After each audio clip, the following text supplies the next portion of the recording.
On behalf of President Sweeney, who is unable to be with us this evening, I want to welcome you. Tonight's presentation, in some very real sense, continues from the four-part lecture series of last year, Finding God in All the Galleries. That is to say, once again, we explore the relationships between art and faith and the role of visual art in the endless project of human self-understanding. The resource for this lecture has been all the galleries of the Metropolitan Museum of Art. As the Advent season celebrates the mystery of the birth of Jesus, so art over the centuries has imagined and reimagined that story, its forms and its meaning. Beginning with Mary as Byzantine Empress with her son, then seeing her as medieval queen, a noble young woman of the Renaissance, a mother with her child in ordinary late 19th century life, and more. This slide lecture will consider how the image of the Madonna both shows the values of a culture and in turn shapes those values.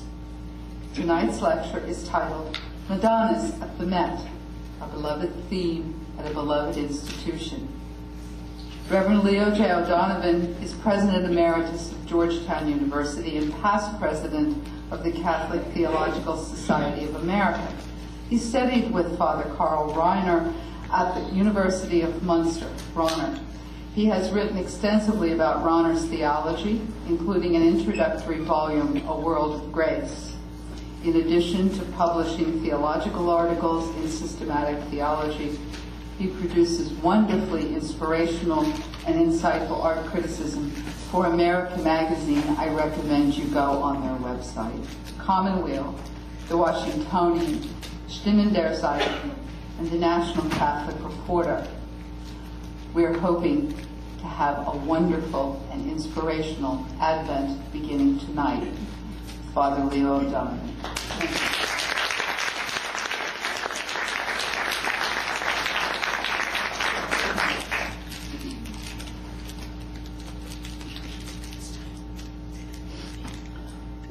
Thank you, Joan, and thank you all for being here. Although, as you may know, once you get up here in the lights, if you all left, I would scarcely know the difference. It is a compliment to a lecturer, though, when you see the president-elect and her husband and son come into the room and not be able to find a seat. It sounds like a good audience. The lecture is indeed, it was all intended for Advent, and it is indeed about Madonnas at the Met. With one exception, all the images are drawn from the Metropolitan Museum's galleries. And it is indeed about beloved images at a beloved institution. But here's a way of translating what I want to present to you this evening.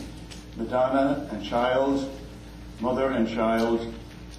I'm going to be reflecting with you on the great range of variations on this theme, the great range of images of the Madonna.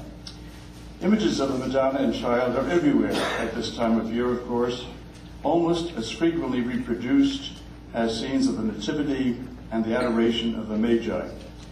This image before you now is one of the Metropolitan Museum of Art's most beloved images, and it is by one of the most universally beloved of artists.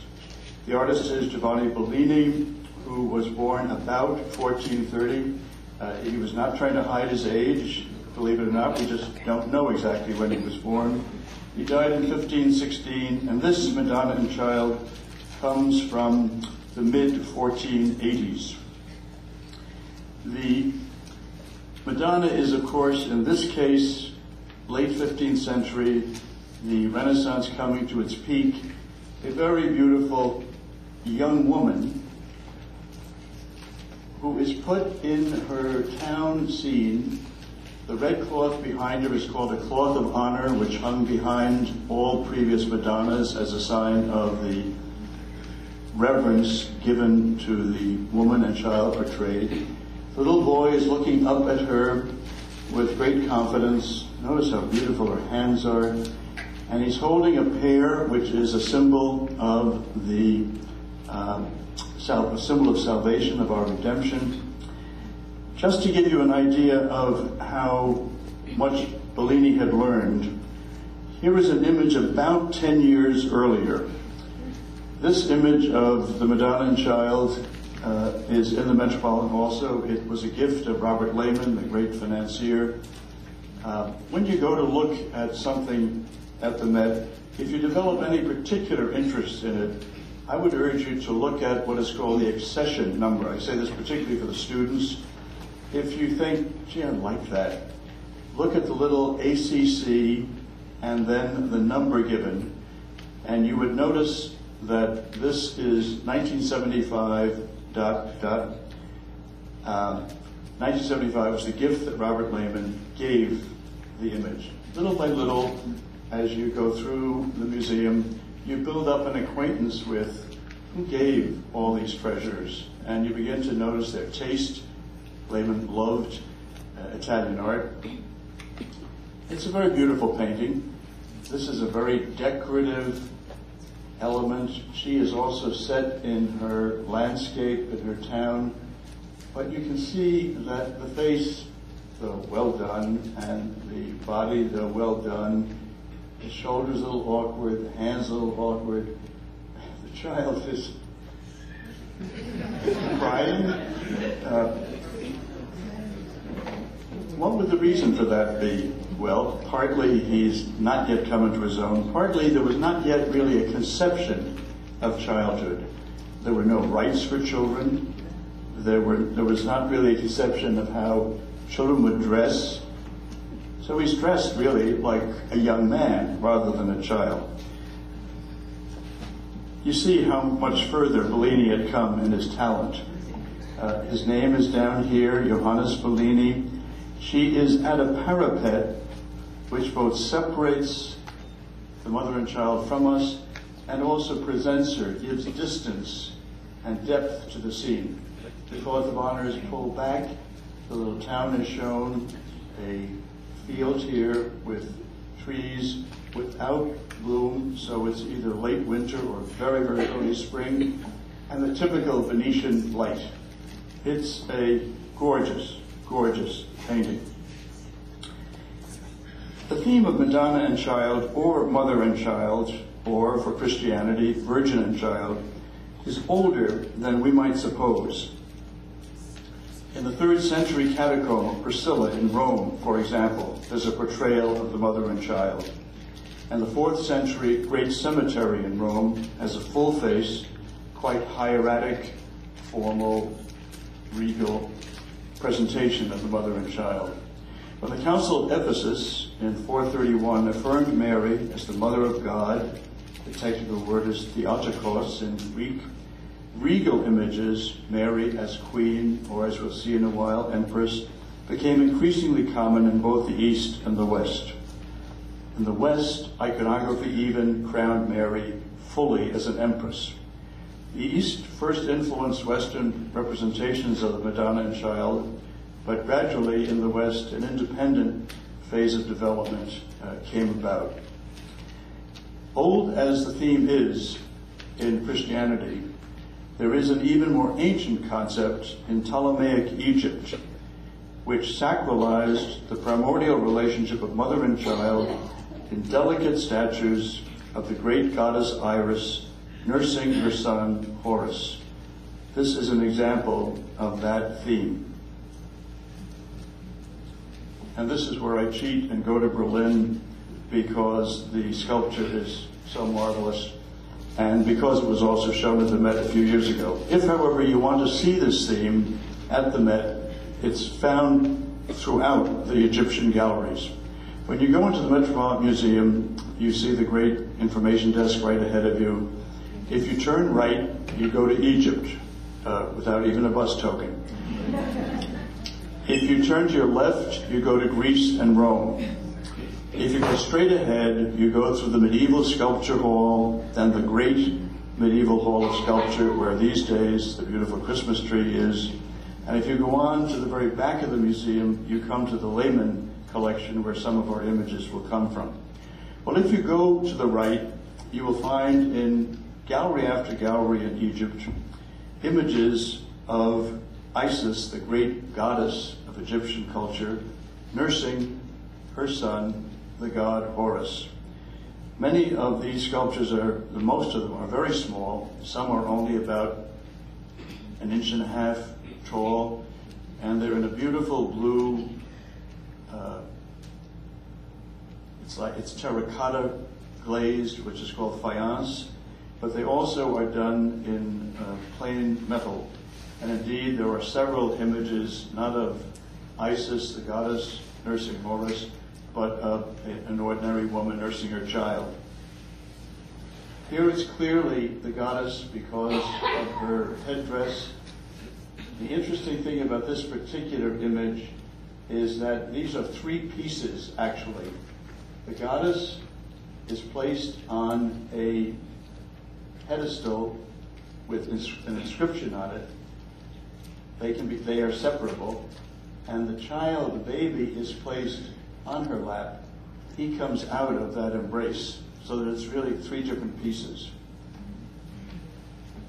And you see immediately the connection with, if you're familiar with them at all, nursing mothers in Christian art, which we'll come to. Here is a beautiful, beautiful Byzantine ivory icon of the Virgin and Child from somewhere between the Egyptian piece, by the way, was about 1700 centuries before Christ. This is carved out of ivory about 950 to 1050 after Christ. It was probably carved in Constantinople, and it's a statuette taken from an ivory plaque. It's been carved out of the plaque, which you can detect up in here, where the child's head should be separate from the mother. That's part of the original plaque. It's of a type called the Hodegetria, the mother showing the son as the way to salvation, and it was called the Hodegetria because it came from the Hodegan monastery in Constantinople. We are probably much more familiar with Byzantine icons of the Virgin and Child than we are with Egyptian faience. They multiplied more and more after the so-called triumph of orthodoxy in 843, when the veneration of icons was finally officially approved, and after that they became more popular than ever. In addition to the Hodegetria, Our Lady Guide of Wayfarers, it's sometimes translated, there was a type called the Virgin of Tenderness, and the type, the Nursing Madonna, which first emerged in Egypt as an appropriation of the Egyptian nursing Horus. These Byzantine models greatly influenced the West, where Duccio in Siena and Giotto in Florence developed a more modeled, dramatic, and personalized vision for great virgins in majesty, large altarpieces, as well as smaller devotional works, of which we'll see an example. In the statuette, which I'm showing to you, it's only about 9.5 inches tall, and it's about 3 inches, not quite 3 inches wide. But if I told you she was 3 or 4 feet high, I think you'd find it believable. And the reason is the proportions are so good and the craftsmanship so good that she exercises a force greater than her relatively diminutive size. She's not wearing a crown, but she's clearly imperial. She's standing on a platform which is part of the original plaque from which she's carved, with openings in it which do what? They lighten the piece. They also look more like a piece of architecture. They give stability to the piece. How can she be holding the child so securely? He's holding a gospel book, a scroll. How could she be holding him so securely? I mean, why doesn't it feel as though it's going to tip over? To me, it feels completely stable, elegant, beautiful. I think because she's much taller than is realistic. The artist has elongated the figure so that she becomes almost a column, but that notion is made milder by the beautiful drapery, the slight bend of the knee, and so the feel is, well, of course, she's able to hold the child. Here is another Byzantine icon, much later. It's called a Virgin Eleusia, or a Virgin of Compassion. And you see again the close relationship here has become even more tender, which you'd expect as artists become more skillful. They increase in their ability to show tenderness. They move away from showing majesty, as was the case in the ivory icon. This is again from Byzantium. It's from the early 1300s. It's very small. It's about 4 inches by 3.5 inches. It's called the Virgin of Compassion, and it was very influential. This type of image was very influential in the West. The heads and hands in these images are related to each other in such an intimate, emotional way that they begin to feel more like ordinary mortals as the child reaches up to kiss his mother.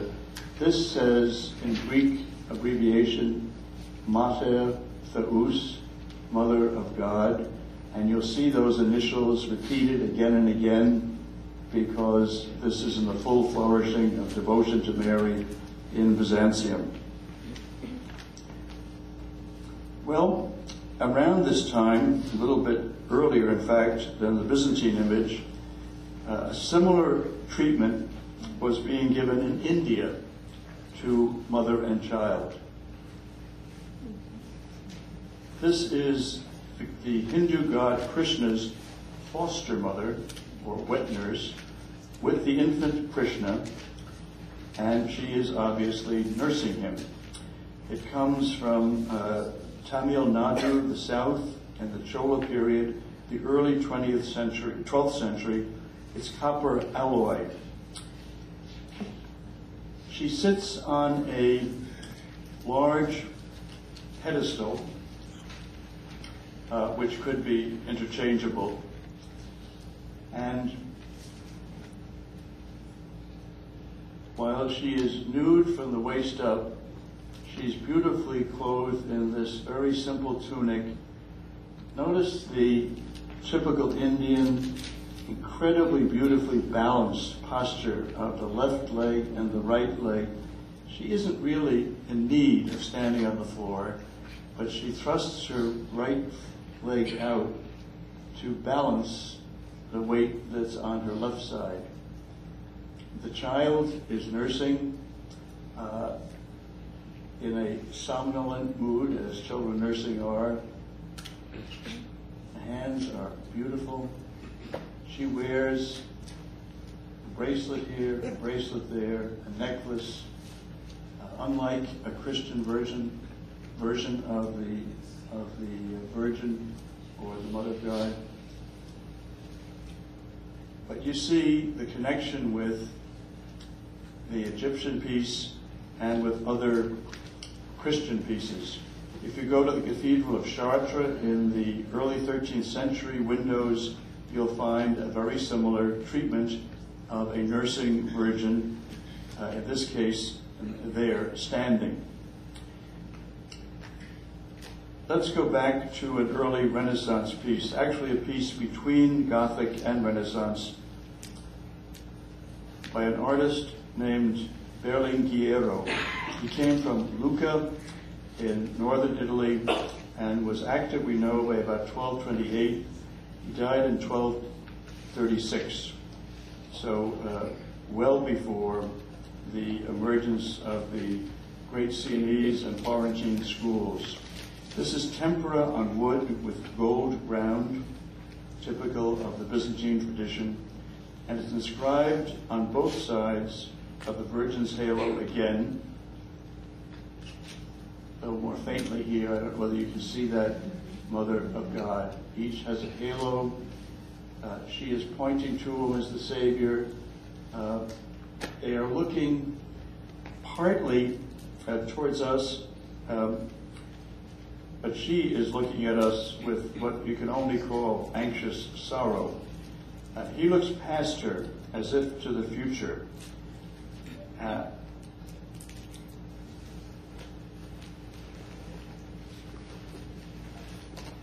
Surprisingly, her hands are less exaggerated than that is to say in their length, than they will be in subsequent early Renaissance Madonnas around the turn of the 14th century, for example.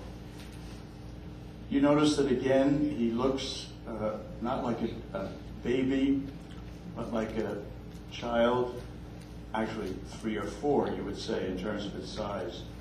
But the audience at the time would read this as a little boy, not a 4-year-old. They would think of him as the child, the baby of the Virgin. He's again holding a scroll. It's really a gospel book, the sign of his status as the Savior. Let me show you then another Italian piece by a considerably later artist, indeed about a little bit more than 100 years later than the Berlinguero. Pardon me, no, before I show you that, I want to show you a statue. Oops, no we don't.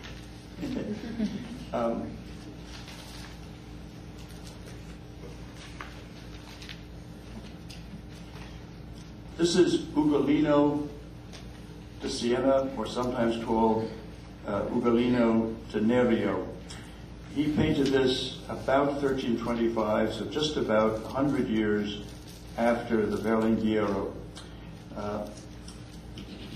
Ugolino was a follower of Duccio in Siena, but he painted in Florence. He's best known for the large altarpiece for Santa Croce in Florence, the famous church in the center of town, whose panels, parts of the whole large altarpiece with many, many different panels, the panels are now widely dispersed. He was very popular with American collectors at the turn of the century under the influence of Bernard Berenson. There's a famous Ugolino in the museum in Williamstown, the Clark Museum in Williamstown, Massachusetts. This comes from the Lehman collection, and there was another Ugolino in the European galleries as well. What do you notice about this Virgin compared to the one before, the Berlinguero? Well, she's much softer. The child is more lifelike, although, again, the face looks like he could well be 30. The golden background remains. She's coming closer to us, but she is presenting to us the child who is the Savior. What is unusual is that he is not giving any evidence. Most often, the child held by the mother would be blessing us with his right hand or reaching towards his mother. Often the left hand, as we've seen several times, he'd be holding a gospel. Here it's very much the mother and child. And this was part of Ugolino's charm, but it also was probably thought to be in Florence, where Giotto was the great leader of painting. It was probably thought to be a little out of date. She is modeled, but fairly flat. The child is modeled, that is to say, shown in the round, but fairly flat. And Giotto's figures, you feel their dimensionality very strongly. Here is the statue I wanted to show you from about 1340. I have these images from the Metropolitan Museum and a wonderful young woman named Stephanie Post who helped me to put the presentation together. I'm sorry that this is black and white because the color in the statue is really remarkable. I show it for a number of reasons. First of all, it's important and beautiful, and secondly, it's the first image that a good friend of mine at the Met said I should show you, so I can at least go home and say I did that in particular. It's a Virgin and Child made of alabaster with gilding. The gilding is at the top of her gown. All these flowers are original gilding. The border of the gown is gilding from the original statue.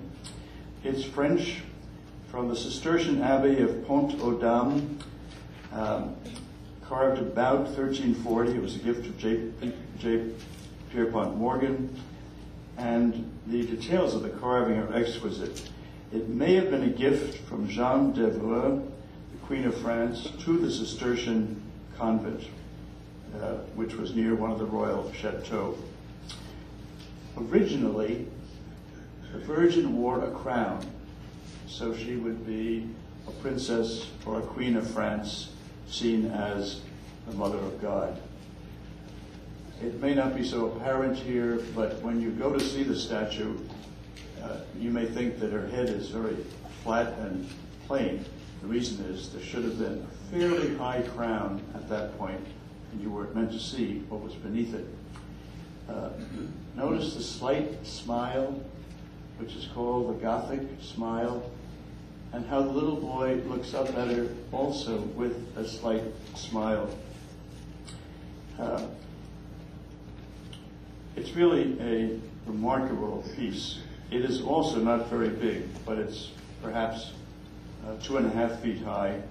When you go into the museum, if you go beyond the information desk, past the great staircase, past the first room you get into, which is medieval sculpture, you come then into the great medieval courtyard where the screen from the Cathedral of Valladolid is, where today, in these days, the Christmas tree is.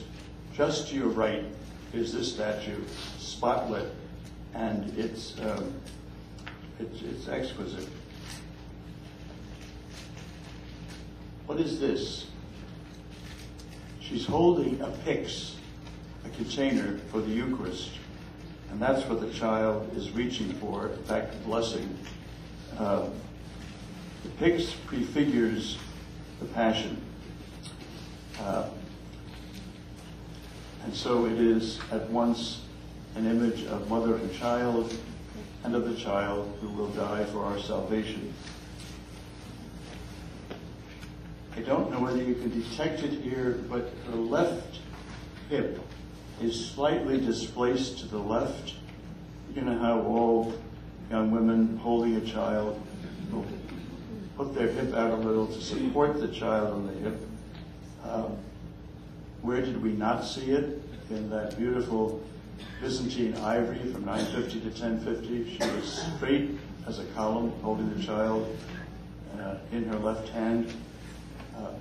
But here in the early 13th century and on through into the 14th and 15th, especially in French sculpture, we notice what is called enhanchement, that is to say the displacement of the hip, hanche, which does primarily two things. It makes the statue more realistic. She can carry the weight of the child. It also suggests an S-curve. Slight here, S-curve. Later, it will be more prominent still. For example, if you go into the Cathedral of Notre Dame de Paris, there is a beautiful statue of the mother of Mary and the child from the 15th century. And there it's quite clear that there is this S-curve, and it's just pleasing to the eye to see that. Here's another statue about 150 years later. Pardon me. Well, no. This is obviously not a statue. But this is, again, my effort to remind us that the theme of mother and child is not simply Christian and is indeed rather primordial. The relationship between the mother and the child, the role of the mother, the role of the child, are fundamental archetypes, if you will, or in a more plainer way of speaking, primordial, fundamental to our existence. This is a manuscript from India, from Gujarat, in the late 14th century, so 1375, 1380. It's a small manuscript. The manuscript itself would be about that big. And there's all this detail in it. I blew it up to trick you, to make you think that this was the original image, but also to get rid of, because I could find no other way to do it, even with the help of my friend at the vet, to get rid of a lot of white around the cropping on the edges. It's the infant Mahariva. He's called a Jina in the Jain religion. This is a Jain manuscript from the book. It's a book of rituals from the Jain religion in Western India. And regularly, the Jain community believes Jinas are born, heroes, saviors, to lead their people. And this is the greatest of them all, Mahariva. It's a very popular subject, and the subject in particular is the bathing, or as it's called, the lustration of Mahariva at his birth. The kneeling buffaloes at the top are his symbols, his attributes, we would say, in Christian iconography. What do they take the place of, obviously, in a Western image of this time? Angels. Mahariva is seated on the lap of the presiding god Shakra or Indra, and two attendant gods hold lustration vessels in anticipation of his first bath, which is a legend shared with Buddhism, with which the Jain religion is closely affiliated, but quite different. And one of the things that the current show of Jain manuscripts at the Met teaches us is how different, in fact, it was, and how often Jain sculpture and other art is confused as Buddhist. In the same gallery where this wonderful, very small illustration is shown, there is another typical image of a mother and child with Queen Trisala nursing the newborn Mahariva. It comes from another book of rituals. I urge you to, if you get to the Met while the show is on, to find this. It's a small show, and I urge you to find it because it's not only got beautiful material, but it's very hard to find. And so when you get there, you think, wow, you have to go into the Chinese galleries and follow signs, and you just have to trust yourself that you know how to read a sign that's taking you to Western India. When you eventually get there, it's kind of a special thrill. Here is one of the pieces I'm going to show you that is among my favorites. Here you see the S curve more pronounced. This comes from the Cloisters, which Peggy Nicholson loves.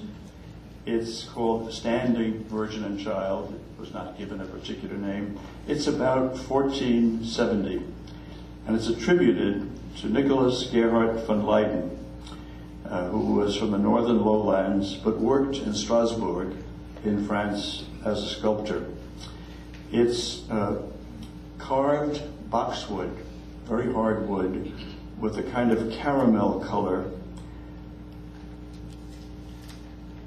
How tall do you think this is? It's just over 13 inches. And in 1996, when the Met paid $3.5 million for it, people's eyes goggled. Philippe de Montebello said it's one of the half dozen greatest works of the Cloisters. What is great about it? Well, everything. Just everything. First of all, it's in perfect condition. Not a nick on it. Now there, finally, is a baby reaching out to us. Beautiful little child. Fingers wholly intact. You know how hard it is to have a statue for 600 years and not lose one of those little fingers, his little nose? She is now an elegant, beautiful girl you might see in the town. She doesn't live isolated in a palace, though she might go back to the palace after visiting her people. Notice how this drapery is pulled up. It would fall to the ground if she didn't gather it to enfold the child in it. He has the virtuosity to carve that in this hard wood, but B, it suggests abundance and luxury in plainness. It's just a cloak. Cloak over her head, tunic over her body. There are no complications to this piece. It's just a mother and child, utterly beautifully presented, which is, again, something I love in it. The more decoration, often, the less the original concept is retained. Here is another very beautiful piece from almost the same time exactly. The Gerhard von Leiden's statue is thought to be about 1470. Here we are back in Italy with Andrea della Robbia. This piece is so prominent in the Met that you almost never see anybody looking at it. It's just to the left as you go into the museum, past the information desk, just to the left of the first cash register. And here is this beautiful, beautiful piece on the wall. It's a Madonna and Child, perhaps 1470, 1475, in glazed terracotta. Terracotta, or in French terre cuite, is a soft clay that's baked and then glazed. Andrea della Robbia, who lived from 1435 to 1525, was the nephew of Luca della Robbia and the father of Giovanni and Girolamo della Robbia. They had a family business, so to put it, and developed, first with Luca, this high-relief terracotta sculpture. It's almost all they did. Some of the pieces were bigger. This is fairly large. This is over 3 feet high, and it's almost 2 feet wide. It's in very high relief.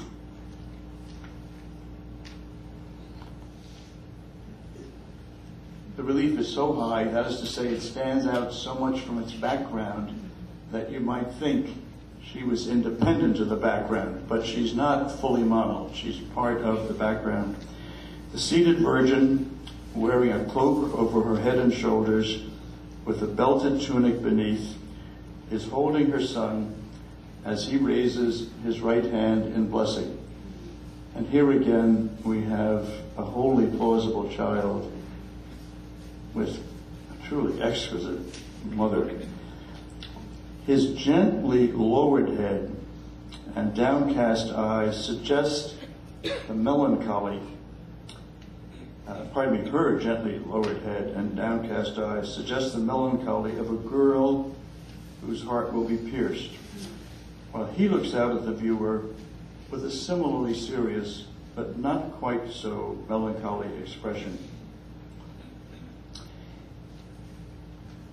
His left hand toys with his clothing, lightens the mood. When you finally notice, you say, oh, and the way children do, please sit still for the Christmas picture, please. The lovely play of limbs, the arms, is completed by her right hand holding his lower body, her left his little feet.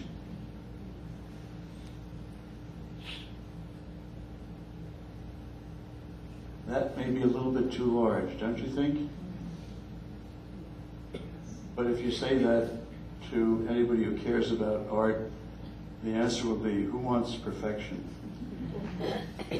The background in these pieces by the Della Robbias is this cerulean blue, and typically above is God the Father with the papal tiara on, and 6 angels exquisitely composed into the round top of the piece. And they all gaze benignly down.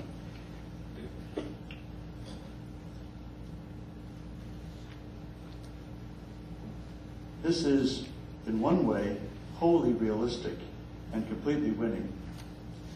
But in another way, it's completely unrealistic. The figures are all dead white, and the only other color is blue. So it is a very decided concept which plays with artistic representation for an emotional and iconographic effect. And it takes you a while to realize, oh, Della Robbia has really manipulated his means. It's a kind of equivalent in the 15th century to black and white photography, which is in a way even more realistic than color photography, but of course, not the way the world looks to the ordinary eye. Here is the largest piece I'll show you. Does anybody guess that it's Raphael? Well, it's early Raphael, so if you didn't guess, that's okay. But if you didn't guess it was Raphael, you should have guessed that it was Perugino, his teacher. Sorry. What is it called? Madonna and Child Enthroned with Saints. It's an early altarpiece that Raphael began to paint in Perugia, where he studied with Perugino, in 1504. He was 21 when he began this painting, and he finished it in Rome 2 years later. It was an altarpiece for a small Franciscan convent of Sant'Antonio in Perugia, and it was to be hung in the area of the convent reserved for the nuns. We think that it was the nuns who asked for the boys to be clothed. In general, the style is quite conservative, and the gold decoration is also quite conservative and obvious. Who would this be? Peter with the book and the keys, Paul with the sword. They are almost always in this position, and the typical attribute or sign of Peter is the keys. The sign of Paul is the sword, because he was beheaded, according to the Christian legend. Here's a piece that works as large as the Raphael, but is considerably smaller, and an utterly enchanting piece by Hans Memling. I've shown this to some people here before. Memling was active by about 1465, often students. We don't know when a great artist of this period was born. Find out when the first work by him was dated. We do know that he died in 1494. This is called Virgin and Child with Saints Catherine of Alexandria and Barbara. Mary is shown enthroned with her son before a cloth of honor, but the scene is less a court, really, than a spiritual vision. The painting was adapted from a large altarpiece that Memling completed in 1479 for a hospital in Bruges, where he worked. To the viewer's left, a donor prays the rosary as he contemplates the mystical espousal with Christ that St. Catherine experienced in the vision after her baptism. The wheel and the sword, wheel, sword on the ground, represent her later torture and execution. And to the right, Barbara prays prayerfully The scene is not at all realistic. If you saw somebody being mystically espoused to the Lord, would you go on reading your prayer book? It's a scene of contemplative ecstasy or a spiritual vision. Behind her is her attribute, the tower. She was very beautiful, according to legend, and her father put her in a tower to keep her safe.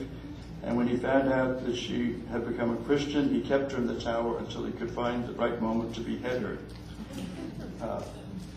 The grape arbor in the background is probably a later addition referring to the increasingly popular devotion to the Eucharist. And in the far distance, we glimpse the wall of a park or a chateau with visitors at its gate and by a small river or pond on a little bridge. The detail of this painting is jewel-like, as are its colors. Mary's red gown, echoed by Catherine's sleeves and the angel to the right. The rime of green in Barbara's dress and the lawn background. The black accent of the donor's suit. But precise as the painting is, it's matched by an equal precision in atmosphere. Reverent, restrained, resonant. We are very far from the sunny warmth, the softer palette, and the fully rounded forms of the Italians. But with their cooler light, Memling and the other great Netherlandish artists offer us an edge and exact psychology, to my mind at least equally invaluable. Here's another Netherlandish painting, slightly later, perhaps 30 years later, by Gerard David. It's called Virgin and Child with Four Angels. Very poetic, very refined. It's like a poem in paint of the Virgin, taken in this pose almost exactly from a Van Eyck painting, but put in Bruges, where Gerard David worked. So it's uprooted from the original context and placed in, and you can identify several of the buildings. The four angels, two below playing instruments, two above with the crown for the Virgin.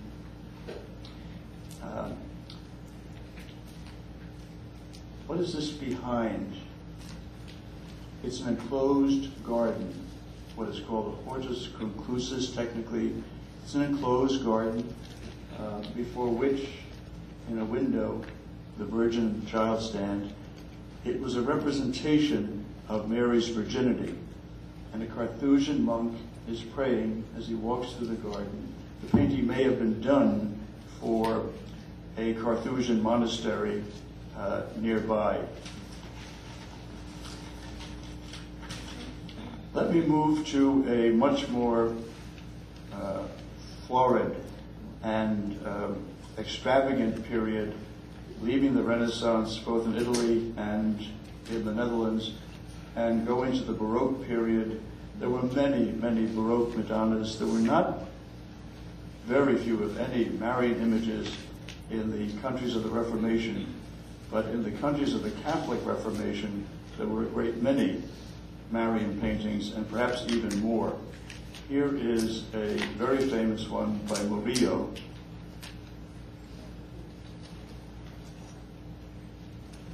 The great contemporary of Velázquez and Ribera. It's called Virgin and Child. It's about 1670, 1672. It's often called the Santiago Madonna. It's one of his most famous because the Santiago family owned it for over a century.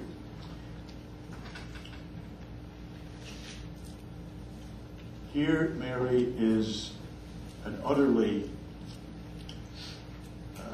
a woman whom you might truly know, holding a child whom you might have held in your own arms, but it's also clearly the Madonna and Child. beautiful red dress, blue cloak, a little boy with the curly hair playing with the top of her bodice, the reverent way she looks down. The Spaniards painted Mary, to my mind, more beautifully than anybody else, and to my mind, the most beautiful of all paintings of Mary in the Metropolitan Museum is by Rivera, in a painting that is hung directly next to this.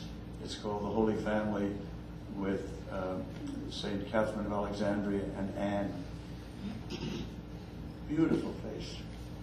Do you notice how spare it is? This is in the Baroque 17th century, where they were capable of building and painting incredible extravagances of palaces and churches. She's just sitting on a bench. He lets the hand fade into the darkness, which is much more effective than being exact. I mean, who wants to be exact when you can be poetic, which is what he does with it, I think. By now, the notion of the mother and child has become a fixed way of thinking. The mother and child, the Virgin and child, the Madonna and child are central to our understanding of Christian faith. But the primordial relationship of mother and child has been enhanced by that datum of faith. And so you have people painting a mother and a child in a new way. And here's an example.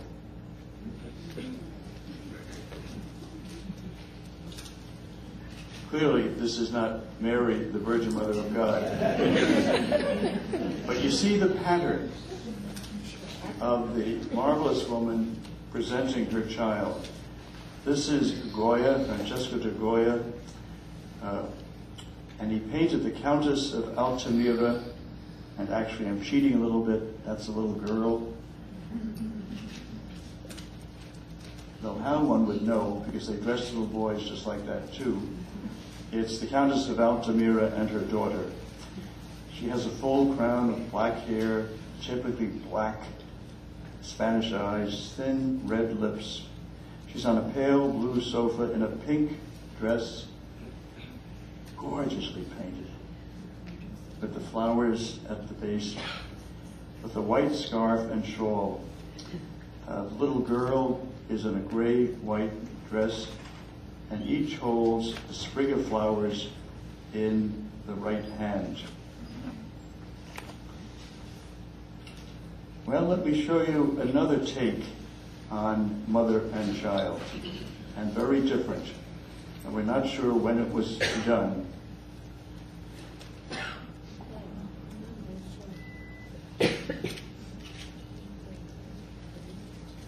It's from Mali, from southern Mali in West Africa, and we don't know whether it was done in the 15th or maybe the early 20th centuries.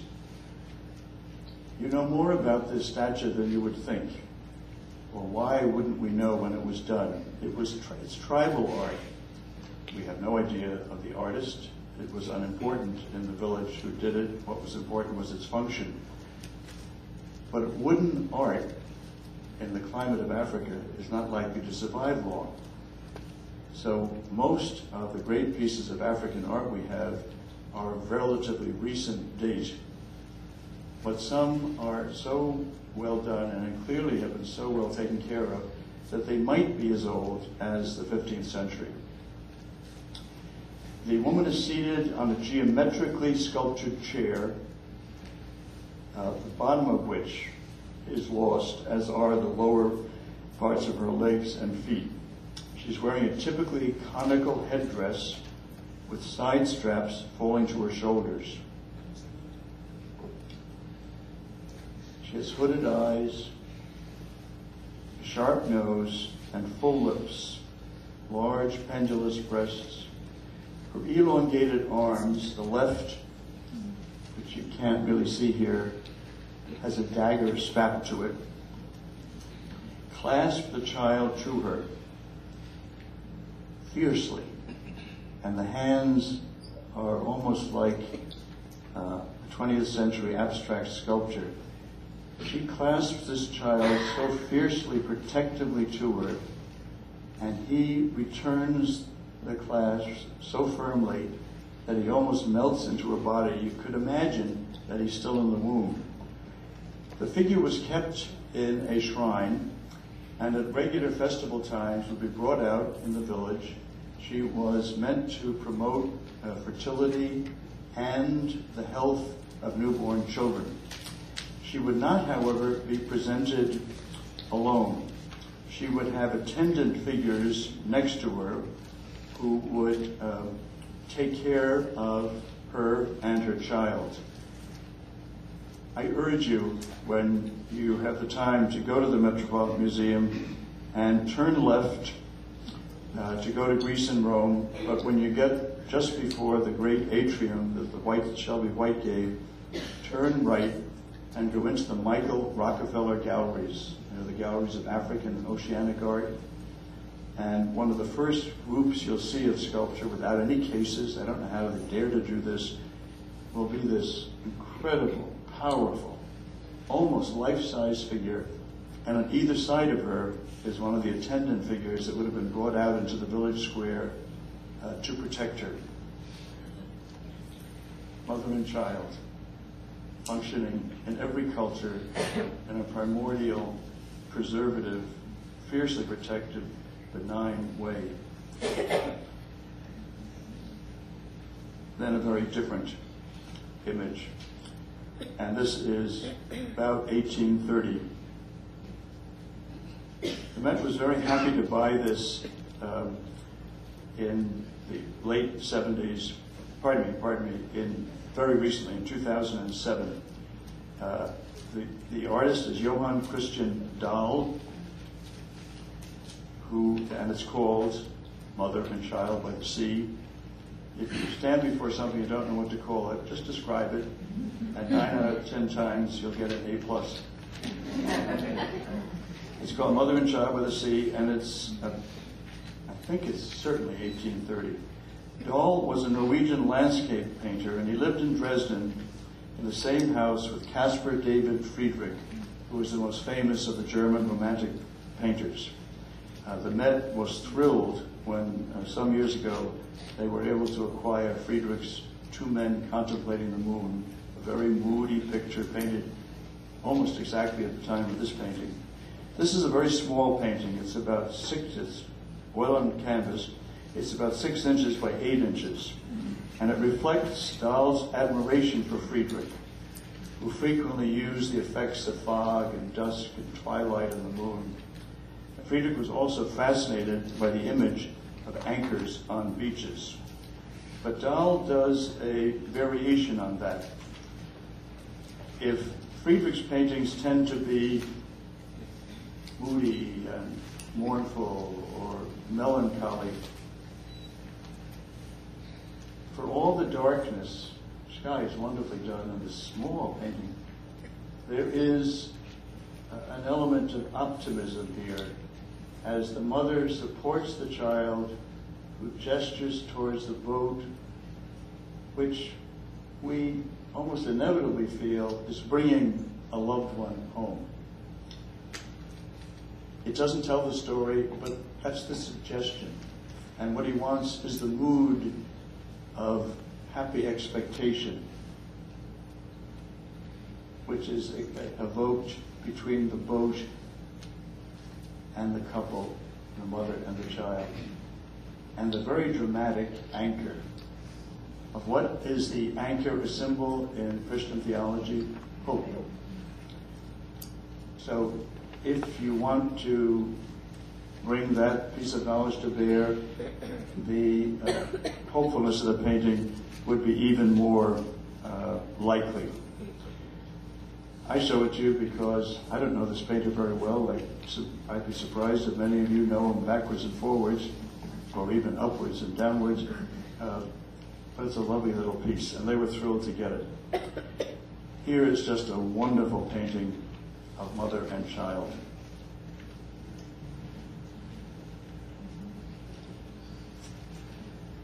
It is, of course, Paul Gauguin, and it's called Ia Orana Maria, Hail Mary.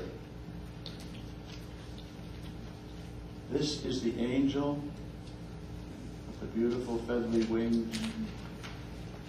Two young Tahitian women in the printed cotton cloth that they used as skirts on a blue path and a green lawn that the mother stands on.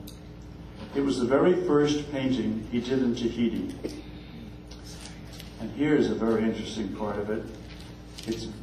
Much of the composition is based on a photograph that Gauguin owned of a bas-relief in the Javanese temple of Borobudur.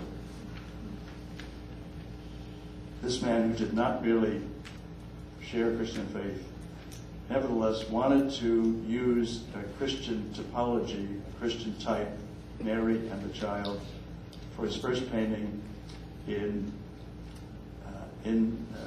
Tahiti. And what does he use to guide him in doing it? A photograph of a low relief in a Javanese temple. It's quite remarkable. A final example of the mother and child theme taken out of its religious context entirely and taken almost to an effete extreme.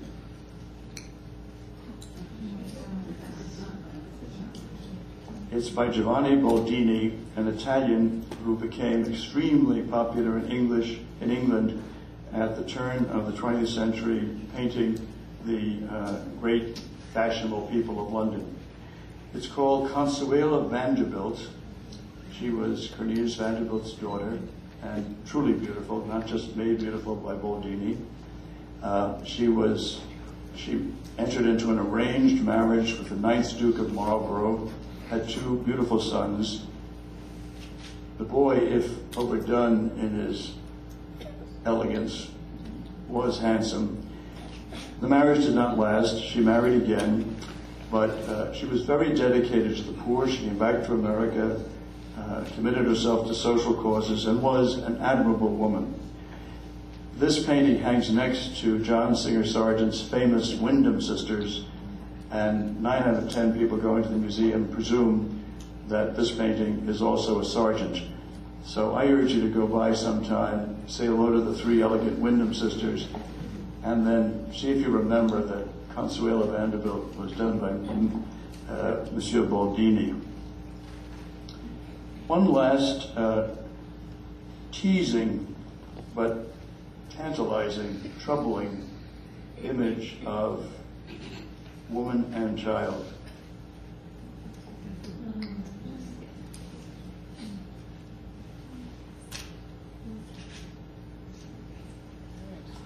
Everywhere in New York, in the early morning, you see au pairs, governesses, nannies, babysitters taking children to school because the mothers or fathers by birth have to be at work or have other things they prefer to do.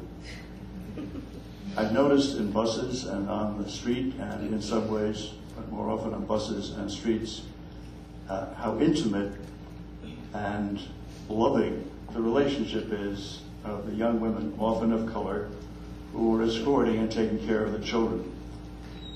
And I've often thought, this is not untypical of human history at all, but in our city today and in many of its suburbs, a great deal of the emotional sustenance that our children get, a great deal of the mothering, comes from someone of a very different social and perhaps racial background than the birth mother. I took this picture from Robert Frank's great exhibition, The Americans, which is now on at the Met.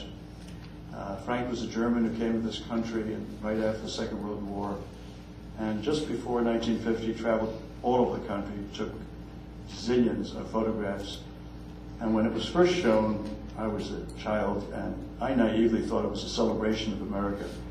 Now, when you go through the exhibit, which is beautifully presented in the stages he meant it to be presented in, you see it was a very rueful examination of our society with all its warts.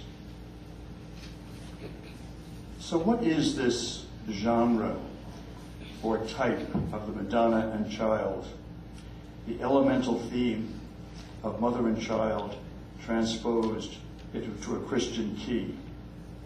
Several things may be said of it formally, and first of all this, that it is both fixed and yet variable. A true representation of the Madonna and Child, whether in sculpture, painting, or print, is not a narrative, does not tell a story, but an abstraction. It is not part of the story of Mary's life, as Scripture tells it, and pious fancy elaborates it, from Annunciation through Calvary to Assumption. Rather, it imagines mother and child apart from the flow of time for the instant of our devout attention. Its aching correlative, again a scene of the mother holding her son, is the Pietà, which is imagined not as a deposition from the cross, but as a moment of mourning sorrow at the heartstop of time, again abstractly. And yet, like great music, the type can encompass seemingly limitless variation. Early Byzantine icons introduce attendant angels. Memling's anachronistic saints comfortably accompany their lady. Raphael creates luminous landscape backgrounds, introduces St. John the Baptist as a child, gorgeously varies the Virgin's pose, and crowns come and go, but not jewelry. The Virgin never wears jewelry. Theologically, and perhaps still more important, the apparently simple theme, not a grand moment in salvation history, but a time apart for intimacy and meditation, in fact bears interlacing, inextricable strands of meaning. In whatever form, it represents a creation theology that affirms the goodness and beauty of the world and its crown in a caring humanity that images God. Most directly, of course, it implies incarnation, God's Son become Mary's Son, but also the doctrine of soteriology, or redemption. The child born with a mission and often holding a symbol of that mission, an apple, a pear, is smaller than his mother, but always presented to us as our Savior by his mother. There is likewise an incipient doctrine of hope, technically called an eschatology, as we are drawn into contemplating the divine life embodied for us through the mother, so that we might one day share that same life through the Son. Do you have a favorite Madonna and Child? I myself seldom visit the Metropolitan Museum of Art in New York without calling first on the small, splendid Madonna and Child that Giuccio painted about 1300.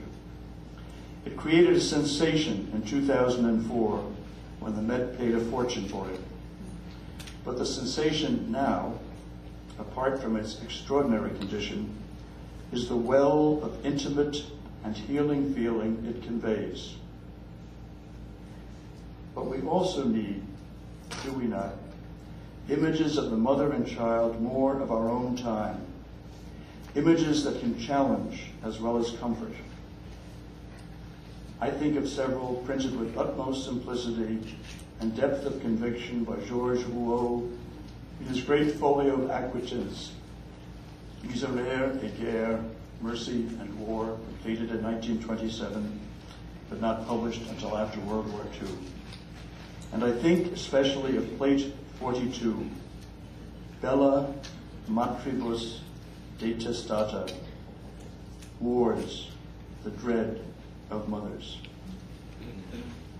This bare profile view of a mother and child might have been given a number of titles, but Rouault chose to quote the Odes of Horace, reminding us how fragile and fleeting how endangered the joys of children in their mother's arms can be.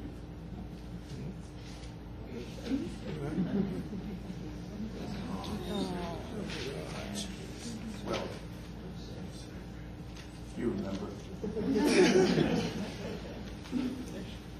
How endangered the joys of children in their mother's arms can be.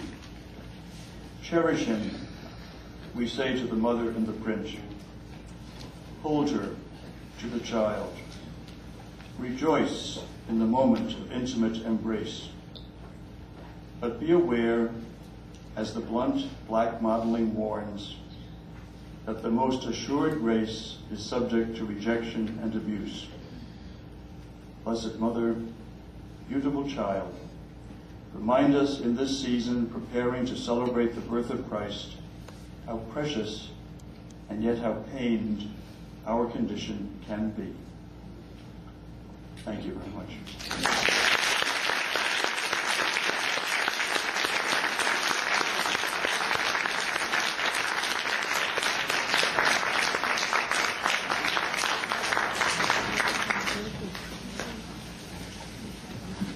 Joan says I may answer questions.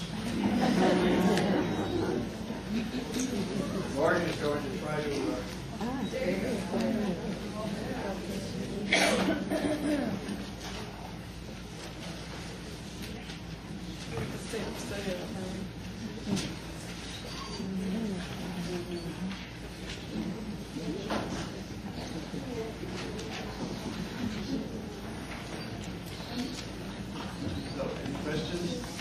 Comments? What was the name of the Madonna, the one with the pink dress on? Pink dress. The not really a Madonna? Yeah. Right. A Goya. A Goya. Countess Altamira, and her daughter. It's in the Lehman collection. I just couldn't resist it. But you see what I was driving at. The notion of the Madonna and child did not come out of nowhere. It's built into us. But it was done with such gorgeous flair in the Renaissance that it took hold and began to seem a foregone conclusion. You had to have this. And it strikes me that people seldom think about how abstract it is. So it is not a picture of the Holy Family.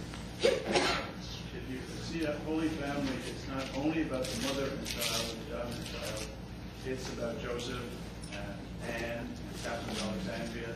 It's in that painting that I mentioned to you by Rivera, great Spanish painter, which is hanging next to the Santiago Madonna, which is property of Madonna. Well, but you might say, well, Leo, you showed us the Memling, which has those two saints with those awful stories and the donor, and they're attended anachronistically on the Madonna and Child. So the painting is called Virgin and Child with, whereas the painting by Rivera will be called Holy Family. It is really about the Holy Family, and Joseph plays a real role. But the Mary in it is beautiful beyond words.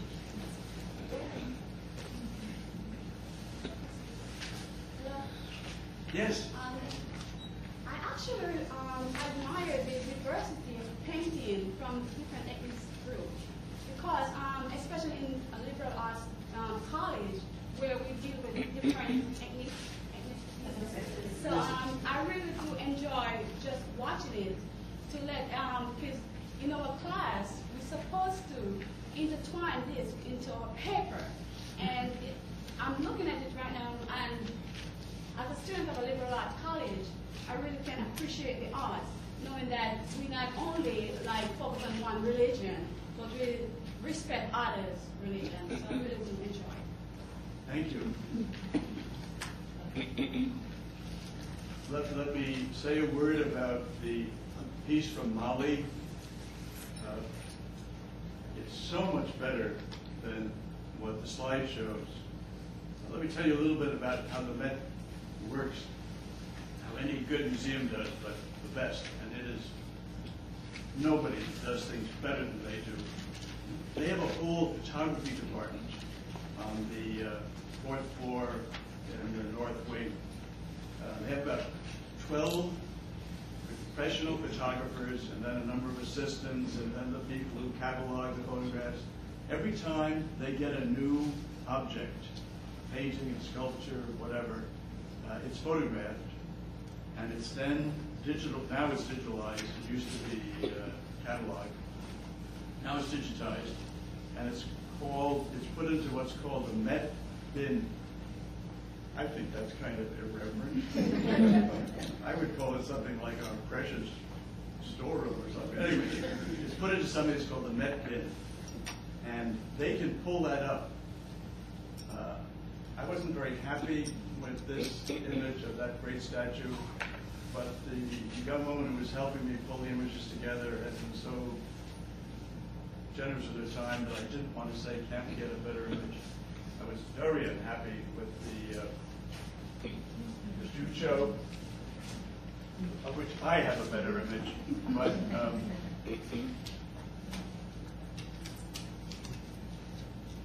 I just didn't have time to show you the better image.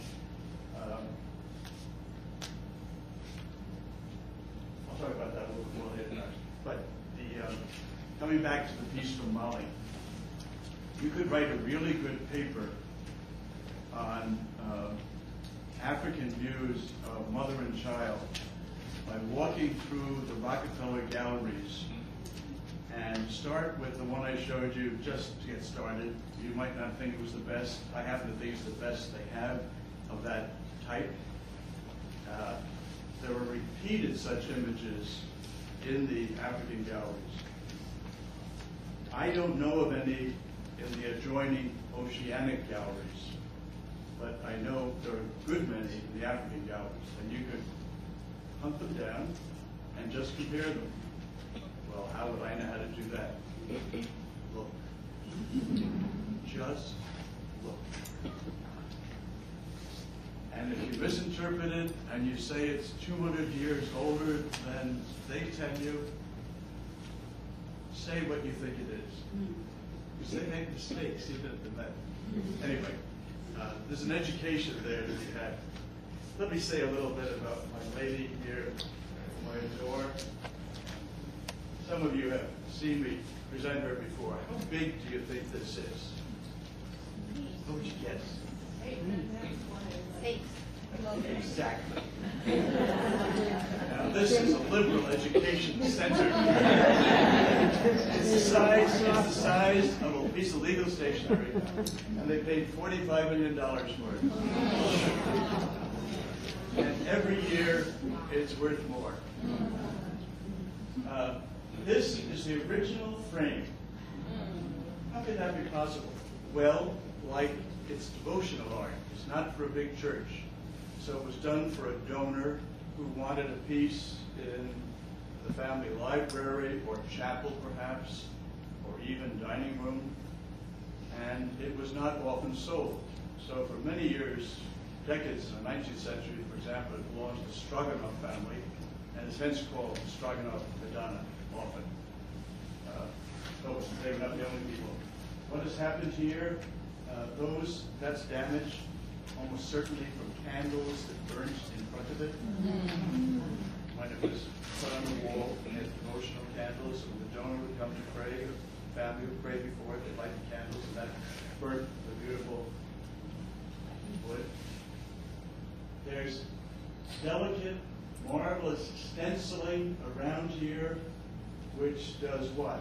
It's elegant, but it mitigates the gold background which Ducho takes from Byzantine painting and gives it a little softness.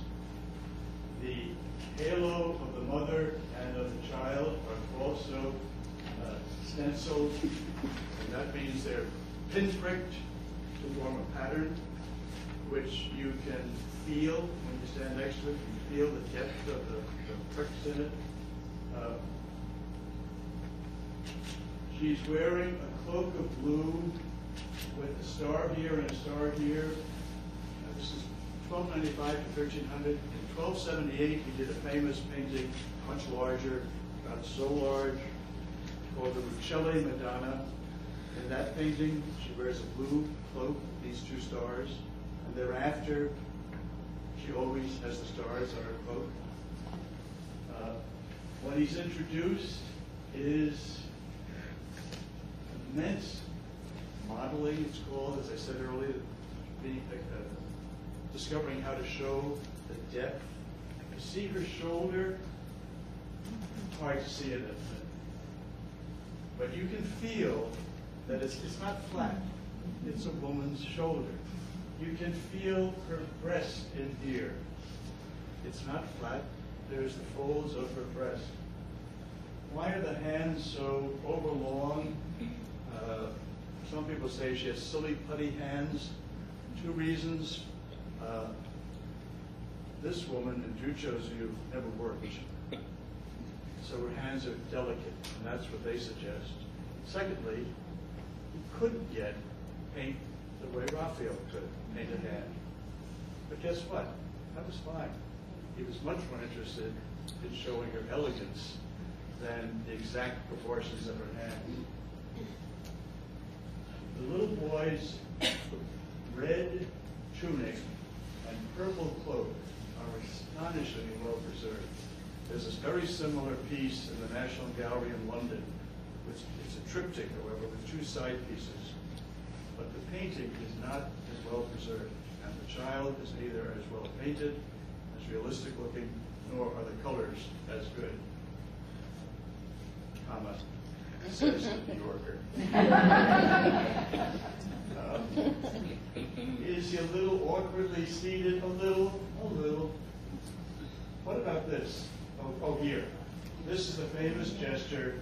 He's pulling her veil back to see her. For 200 years, people were so captivated by that gesture that they repeated it, imitated it. This. Remember I pointed out at the very beginning that Bellini's Madonna is at a ledge?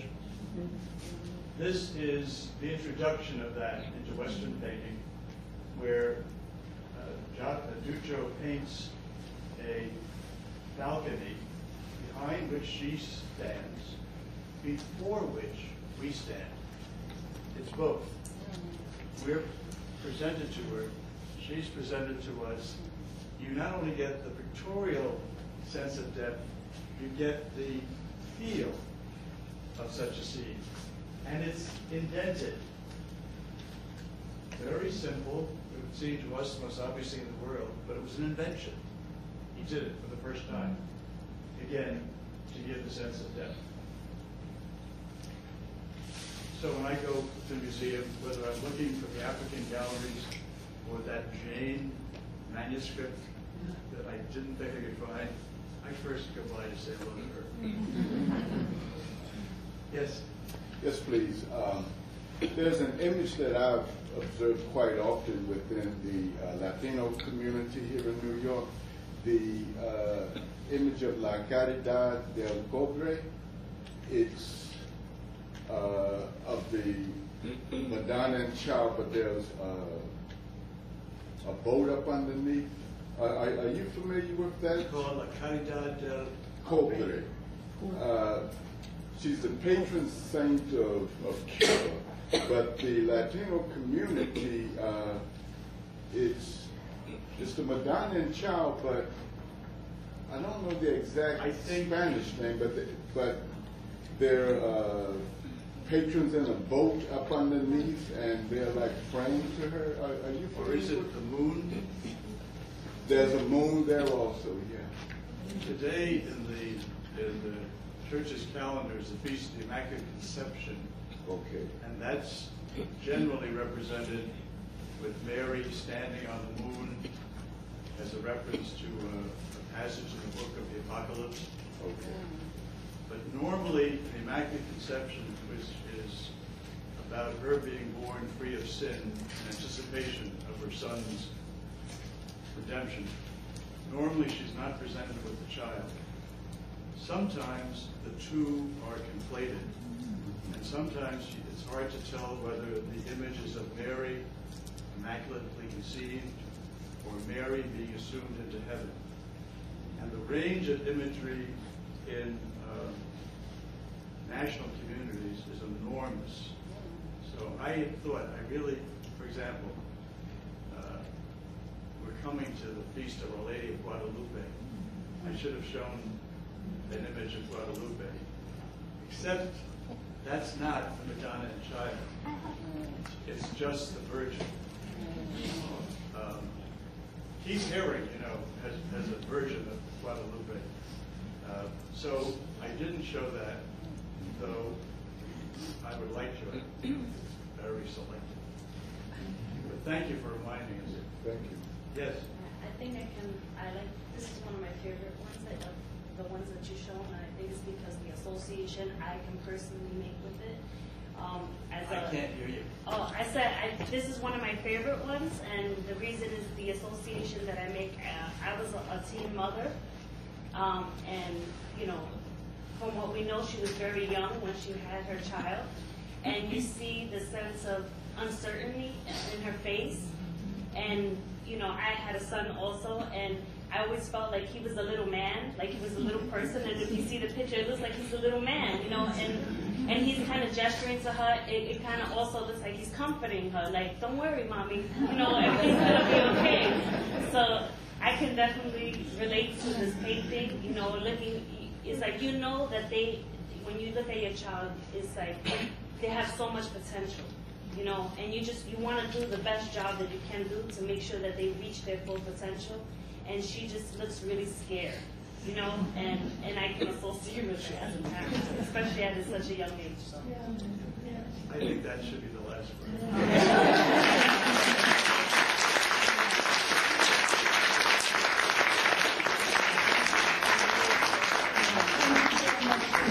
This evening, there are cookies and some cider, I think, and coffee out in the lounge in Tony's Lounge. Please join us.